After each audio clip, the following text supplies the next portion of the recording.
Hello YouTube reloaders. Thanks for watching. Hornady Loader here.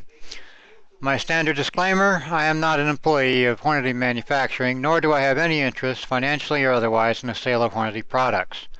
I've been reloading for almost 35 years, and for the last 20 years I've been using Hornady equipment almost exclusively, hence the name Hornady Loader. The Hornady logo is a registered trademark of Hornady Manufacturing, Grand Island, Nebraska. Today's video will be an examination of Hornady Rifle Dies. Now you're probably thinking, really, what's to know? You get a sizing and decapping die, you get a bullet seating die. What else do you need to know? Well, there's a little more to it than that. Now the Hornady dies come in three different grades. There's the American series, which I don't have a set of those, but you can see in the inside it's basically a sizing and decapping die and a bullet seating die. They run about $25 roughly, and they're compatible with products that are out there on the market from other manufacturers. Now the custom grade dies from Hornady, which I have here, also come with a seating and decapping die and a bullet seating die. And these are set up so that they can use some of the options and accessories that are available from Hornady. Start with the sizing and decapping dies. It's a full-length sizing die. It has what they call their zip spindle, which is the decapping spindle.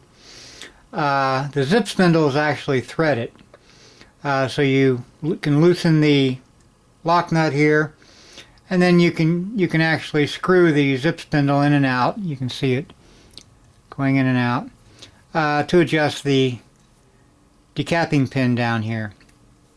Now the zip spindle, the old spindles were smooth. You would just push you'd undo the lock nut, and then you just kind of push them back and forth or in and out until you got them to the right length. The decapping pin on the old spindles was actually a part of the spindle, so if the decapping pin broke, you'd have to get a whole new spindle. Whereas with the zip spindle, this elliptical expander here can be unscrewed, and the decapping pin can be removed and replaced. Trust me, it can be removed. It's a little sticky in there right now. But you can get just a replacement decapping pin then and put it back in your expander and then screw it back onto the zip spindle.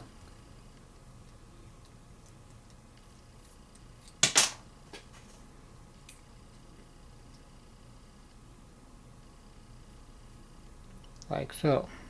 If I can get it on there.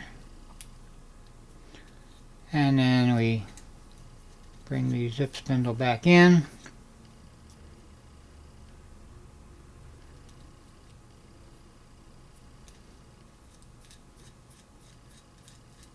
And adjust it. Then once it's adjusted to the point where we want it, we tighten the lock screw down, and that won't move. Now since it's threaded there, it won't move. The smooth-sided spindle, if you had say a military crimp on the primer, or a primer that was particularly hard to get out, the spindle would actually kind of push itself out. Whereas with the zip spindle, that's not an issue.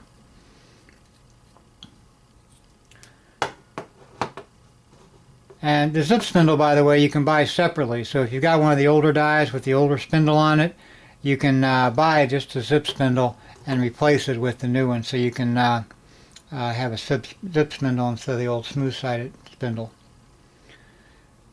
Now the bullet seating die is basically just a tube. All the action happens on the inside. Up here is your adjustment stem. Down here is your alignment sleeve, which goes in and out of the die. I'm gonna take this apart here so you can see the insides, or what's on the inside. This is just a screw, the adjustment screw. Inside there's a seating stem, And I'm going to pop the alignment sleeve off here. You have to pop this wire off.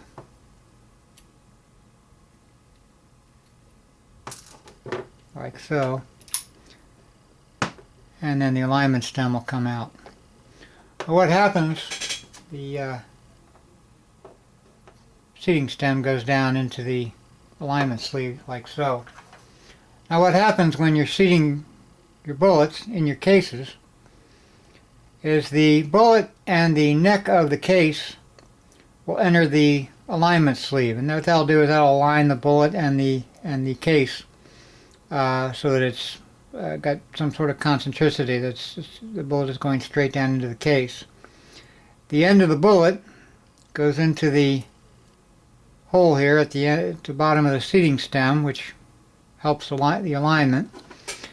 And then as the whole assembly is moved up into the die, eventually it comes in contact with the seating stem, and that will then push the bullet down into the case. You can see here the end of the seating stem goes over the end of the bullet.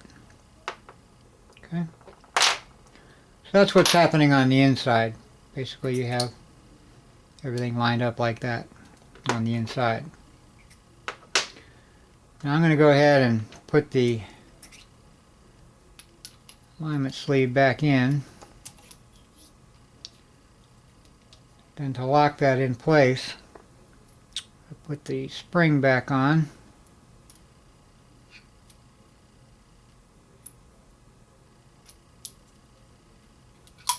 And that locks the alignment stem back in. And then I can put the adjustment stem back in the top.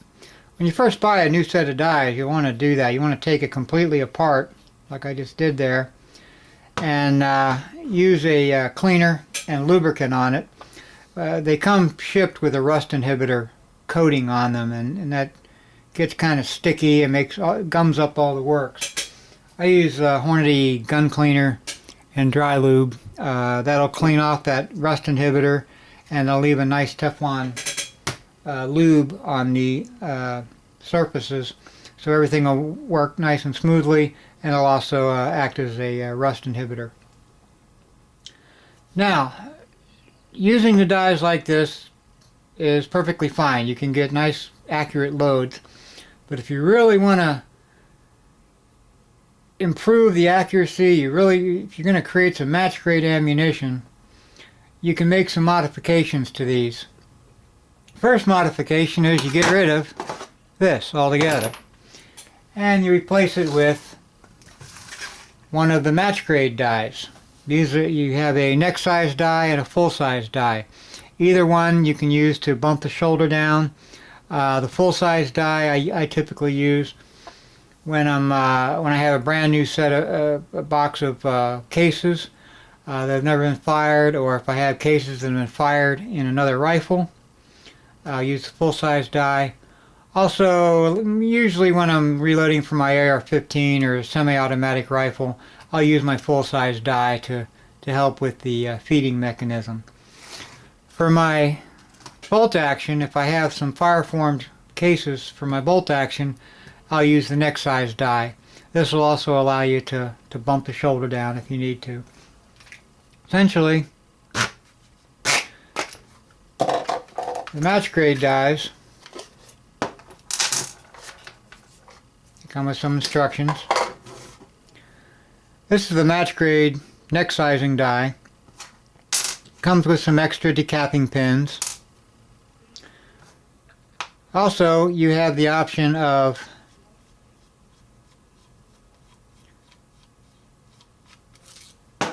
either using the elliptical expander, if you need the neck expanded slightly to make it easier to seat the bullet, you can use this expander, or you can just use the decapping piece.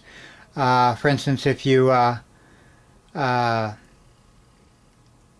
going to be sizing your neck down for a specific chamber, you don't want the expander to mess that up, so you can just do the decapping by itself.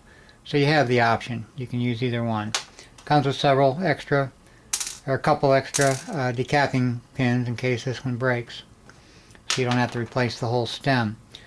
Now you'll notice the stem is not the same as the zip spindle that comes with the custom grade dies. The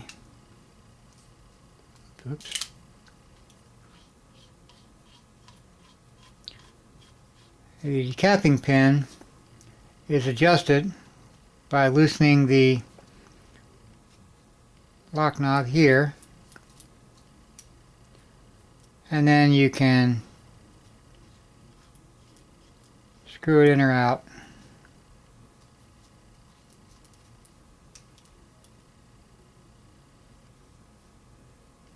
Using the adjustment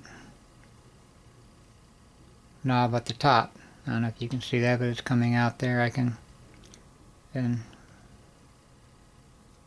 pull it back in a little bit so I can adjust it to where I need it in order to properly deprime the case.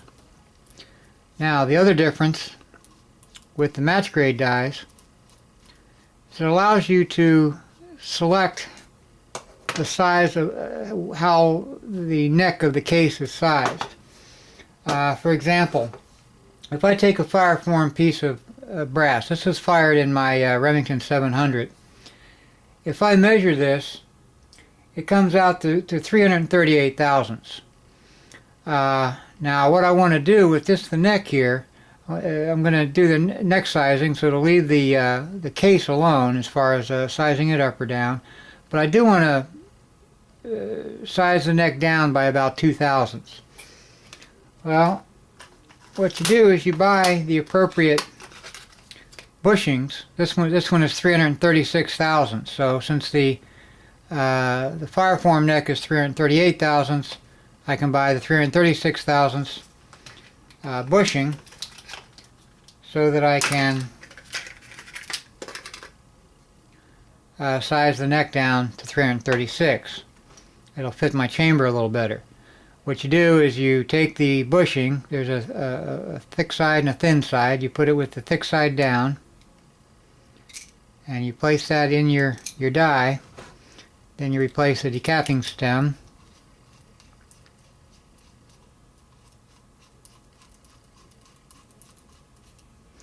Now when I size this case, it'll size the neck down to 336 thousandths. And that will be just a couple thousandths off of the actual size of my chamber, so it'll fit my chamber a little better, give me a more accurate load. So that's the match grade die. You can get the neck sizing die or the full size die. Both of them will allow you to bump the shoulder down. We'll talk about bumping the shoulder down when I get to the Loading for Accuracy series of videos. Now, I replaced my sizing and decapping die with a match grade die, so I've improved my accuracy there. I can also make some adjustments to the bullet seating die. Now, you'll notice that the adjustment stem at the top here has fairly coarse threads, so it's not as easy to adjust the bullet seating depth, you know, down by thousandths of an inch. It's a little more difficult. What I can do is I can replace this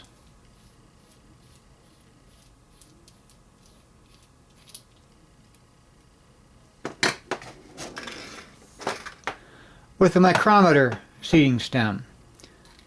Basically, I screw this in place of my coarse threaded adjustment stem, and now what I have is a very fine threaded adjustment here that has a micrometer on it that allows me to measure exactly where my seating stem is, or how far down the seating stem is, so that I can repeat the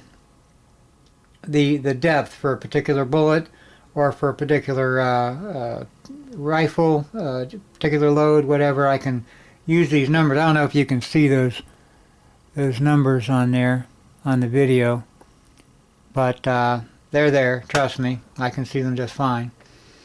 So now I have a much more precise way of seating the bullet. Now, remember the seating stem that's in there? The seating stem that comes with the die is good for just about any spire point bullet. But Hornady makes a specific seating stem for their AMAX bullets for rifle. They also have seating stems for their FTX series for bullets for handguns. So if I remove the alignment sleeve, I can replace the seating stem with a seating stem that's designed for the 308 AMAX specifically. So let me pop that out here. And this one fits the AMAX bullet just perfectly. So I'm going to replace the seating stem in the alignment sleeve with that one, and then replace my alignment stem, or alignment sleeve rather. Put the spring back in there to hold it in.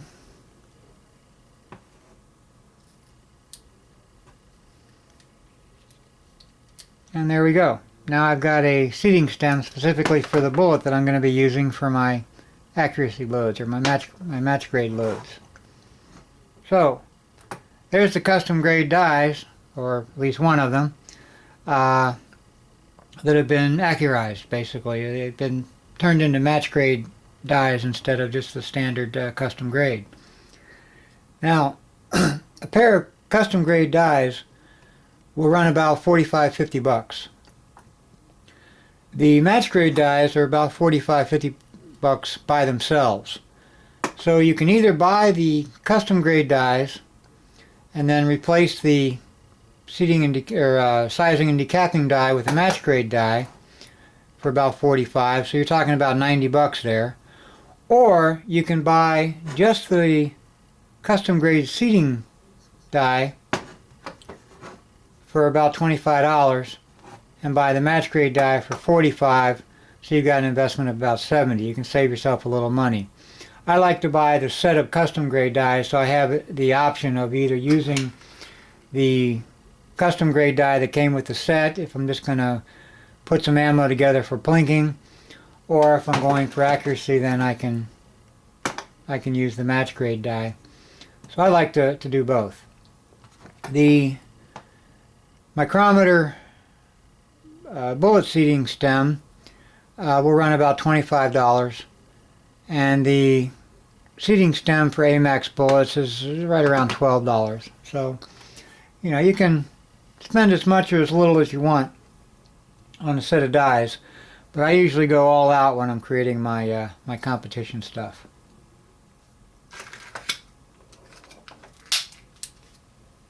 So